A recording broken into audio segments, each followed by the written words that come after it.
Hello दोस्तों, मैं गौरव शुक्ला आपका स्वागत करता हूं अपने यूट्यूब चैनल ईट लर्निंग क्लासेस में।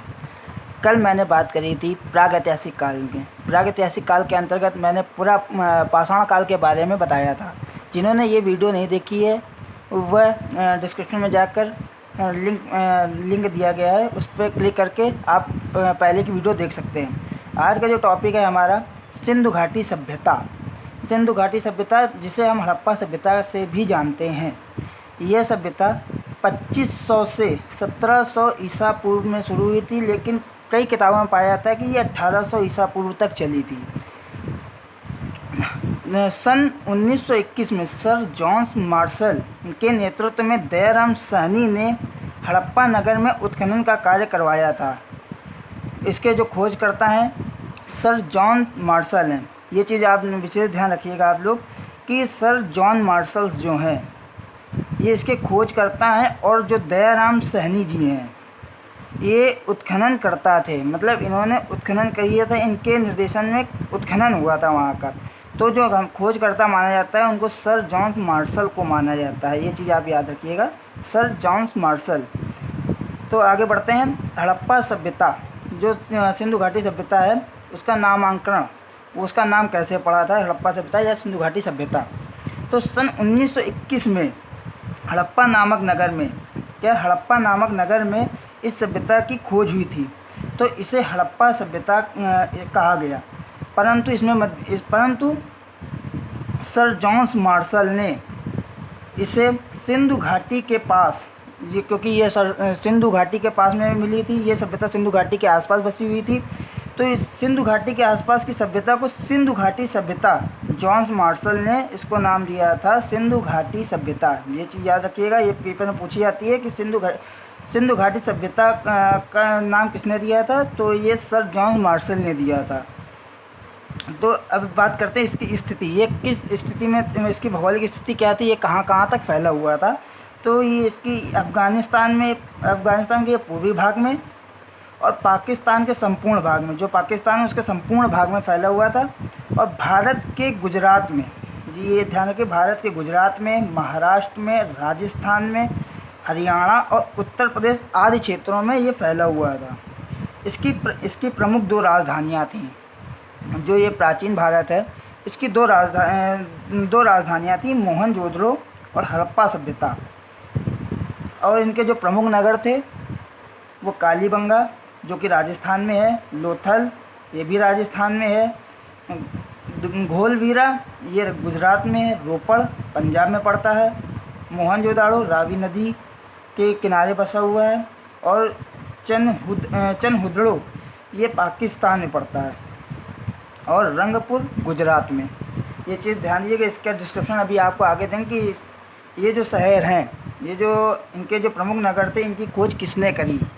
चलिए बात करते हैं आगे।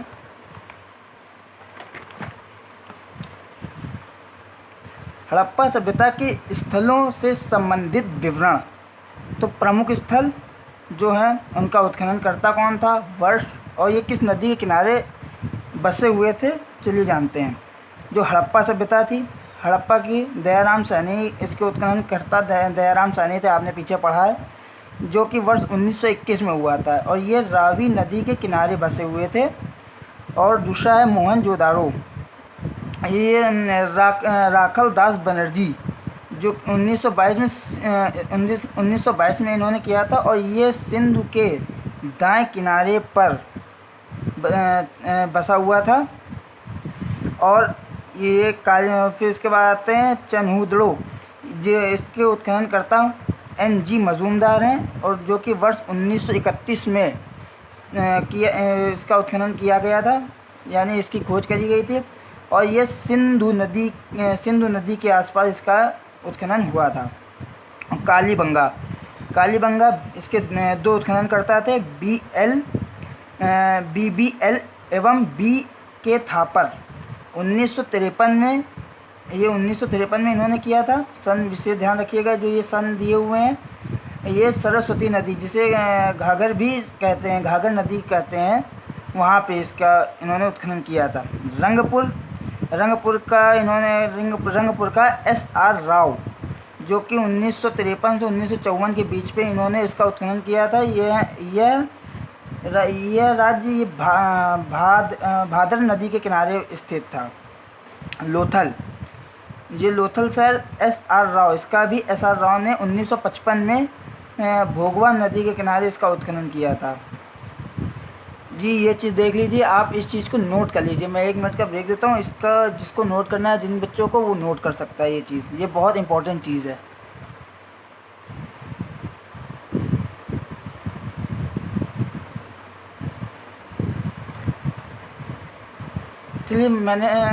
चलिए अब आगे बढ़ते हैं। नगर योजना। नगर योजना, इस नगर की योजना बहुत ही सुदृढ़ थी। जी याद रखिए, इस नगर की जो योजना थी, ये बहुत ही सुदृढ़ थी। इस सभ्यता में बस्ती के 2 भाग थे। ये बस्ती थी, ये 2 भागों में विभाजित थी। और नगरों का विकास चेस बोर्ड के पैटर्न पे था। जैसे चेस बोर्ड होता है, उसी पैटर्न पे इन नगरों का विकास हुआ था। दूसरा पॉइंट आता है, नगरों में मकान एवं सड़कें विधिवत बने हुए थे।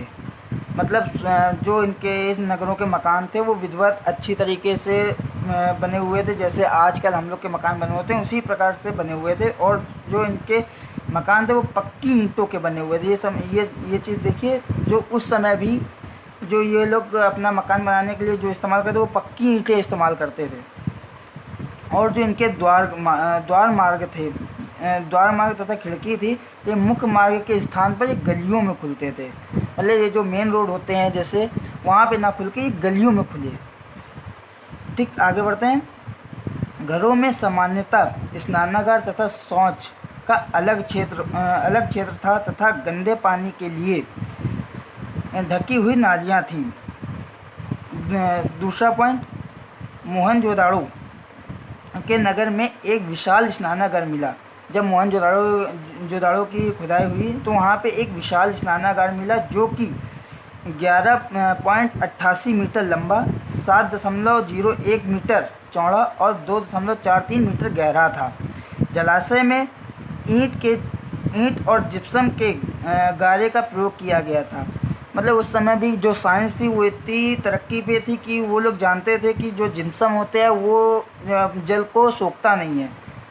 इसलिए उन्होंने ईंटों पे जिप्सम का लेप लगाया था। और आगे बात करते हैं आर्थिक स्थिति। जो इनकी आर्थिक स्थिति थी, इसका मुख्य व्यवसाय कृषि था। गेहूँ और जौ, कपास, चावल, मटर एवं फल की खेती की जाती थी। इस समय भी गेहूँ, जौ, कपास, चावल, मटर, फल की खेती की जाती थी। ये चीज़ ध्यान रखिएगा। ये सबसे ज़्यादा पूछा जाता है कि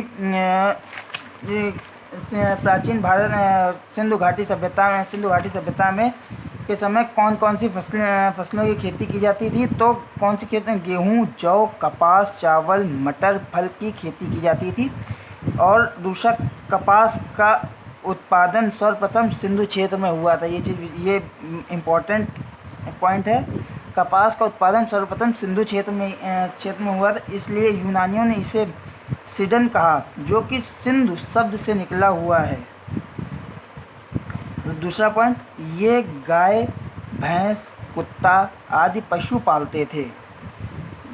और सुरकोटदा नामक स्थान में घोड़े के अवशेष भी मिले हैं। आगे का पॉइंट, ये लोग आभूषण, परिवहन, धातु निर्माण, हथियार, औजार बनाने के उद्योग से परिचित थे। आप ये देखिए, उस समय के जो लोग थे, वह आभूषण, परिवहन और धातु निर्माण तथा हथियार और औजार के उद्योगों में से परिचित थे। कि मतलब आभूषण कैसे बनते हैं, परिवहन के माध्यम से धातु निर्माण कैसे होता है, और हथियार और औजार कैसे बनते हैं, उस सभी उद्योगों से ये भली भांति परिचित थे। सामाजिक जीवन जो इनका था, ये इसमें पहला पॉइंट आता है, अधिक संख्या में स्त्रियां मणमूर्तियों के प्राप्ति के आधार पर अनुमान लगाया जाता है कि सैंधव समाज मात्र सत्तात्मक था, मतलब कि जो सैंधव समाज था इसमें यहाँ पे जो मात्र यानी जो स्त्रियाँ थी, माताएं थी, उनकी सत्ता ज़्यादा थी यहाँ पे। और दूसरा पॉइंट आता है इसमें, इस युग में सोने, चांदी, हाथी के दांत, तांबे एवं सीप आदि से निर्मित आभूषणों का प्रचलन था जी। इस समय इन्होंने धातुओं की खोज कर ली थी। तो इस समय ये लोग धातु कौन कौन सी इस्तेमाल करते थे? सोना, चांदी, हाथी के दांत, तांबा एवं सीप आदि से निर्मित आभूषणों का प्रचलन, मतलब आभूषण पहनते जिसे स्त्री और पुरुष दोनों, मतलब स्त्रियां भी उस आभूषण को पहनती थी और पुरुष भी उस आभूषण को सामान्यतः ही पहनते थे। इसमें कोई भेदभाव नहीं था कि ये चीज़ स्त्रियां, ये आभूषण स्त्रियां ही पहनेंगी, मनुष्य नहीं पहन सकते, पुरुष नहीं पहन सकते हैं। यहाँ पे सामान्य रूप से दोनों ही पहनते थे। और इसमें एक चीज़ थी, जो मनके की जो हार थे वो भी सामान्य रूप से सबसे ज़्यादा प्रचलित थे। मतलब इस समय के जो लोग थे वो जो मनके होते हैं, आपने देखे होंगे, जो गोल गोल मनके होते हैं, उनके जो हार बने थे, उनसे जो हार बनते थे वो भी मनुष्य पहनता था। तो अब चलते हैं अब इस सभ्यता में धार्मिक जीवन के बारे में बात करते हैं। इस सभ्यता के लोग का धर्म मुख्यतः प्राकृतिक पूजा पर आधारित था। मतलब जो इस सभ्यता के लोग थे वह मुख्यतः प्रकृति की पूजा करते थे। और ये लोग भूत, पिशाच, दैवी शक्ति, जादू टोना आदि पर बहुत ज़्यादा विश्वास रखते थे। मतलब कि ये जैसे बिजली चमकना और भूत पिशाच, ये रातों में मतलब पेड़ों के पास न जाना आदि, इन सब पे अधिक विश्वास रखते थे।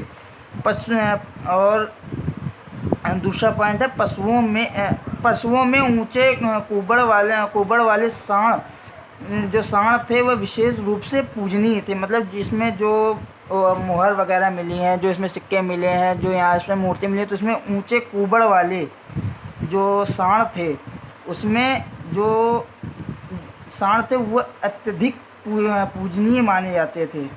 ये चीज़ विशेष ध्यान रखिए कि इसमें सबसे ज़्यादा किसकी पूजा होती थी? पशुओं में ऊंचे कुबड़ वाले सांड के विशेष रूप से पूजनीय थे। आगे बात करते हैं इनकी लिपि में। जो इनकी लिपि थी वो कैसी थी, क्या थी? तो हड़प्पा सभ्यता की लिपि भावात्मक और चित्रात्मक थी। आपको मालूम होगा कि जो इनकी लिपि थी वो चित्रात्मक थी, जो कि आज तक और अभी तक नहीं पढ़ी जा सकी है। अगर ये पढ़ी जा सकती तो इससे भारत के लिए काफ़ी एक स्वर्णिम अवसर प्राप्त होता। अगर ये लिपि पढ़ी जा सकती तो इससे और भी पुरानी चीज़ें की खोज करने में आसानी होती।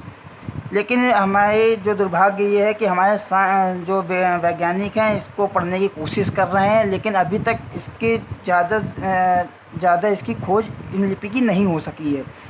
यह लिपि प्रथम पंक्ति में दाएं से बाएं की ओर और दूसरी पंक्ति में बाएं से दाएं लिखी जाती थी। ये चीज़ याद रखना। ये लिपि किस प्रकार लिखी जाती थी? यह प्रथम पंक्ति में दाएं से बाएं की ओर और दूसरी पंक्ति में बाएं से दाएं की ओर लिखी जाती थी। और आगे का पॉइंट है ये सभ्यता का अंत। जो ये सभ्यता था इसका अंत कैसे हुआ, इस चीज़ में काफ़ी मतभेद मिलते हैं, लेकिन अभी इसका कंफर्म नहीं है, इसका अभी सुनिश्चित नहीं है कि इसका अंत कैसे हुआ। तो वैज्ञानिकों का मानना है यह सभ्यता तकरीबन 1000 साल रही है। इसके अंत के कारण के बारे में मुख्य मत हैं। जो वैज्ञानिक हैं, जो खोजकर्ता हैं, इनमें जो इनका मत ही अलग है। कुछ लोग मानते हैं कि इसका अंत है वो आर्यों के आक्रमण से हुआ, और कुछ मानते हैं कि जल वायु परिवर्तन से हुआ, और कुछ मानते हैं कि पारिस्थितिक असंतुलन के कारण हुआ है। और कई किताबों में ये लिखा हुआ मिलता है कि जो इसका अंत हुआ वो बाढ़ आने से हुआ। सबसे ज़्यादा कारण लोग मानते हैं क्योंकि ये नदियों के किनारे बसा हुआ था, कि जिससे कि ये यहाँ पे सिंधु की नदी का पानी ऊपर बढ़ा, यहाँ बाढ़ आई और वहाँ से ये सभ्यता ख़त्म हो गई। चलिए फिर आगे मिलते हैं नेक्स्ट टॉपिक में। तब तक के लिए जय हिंद, जय भारत, धन्यवाद।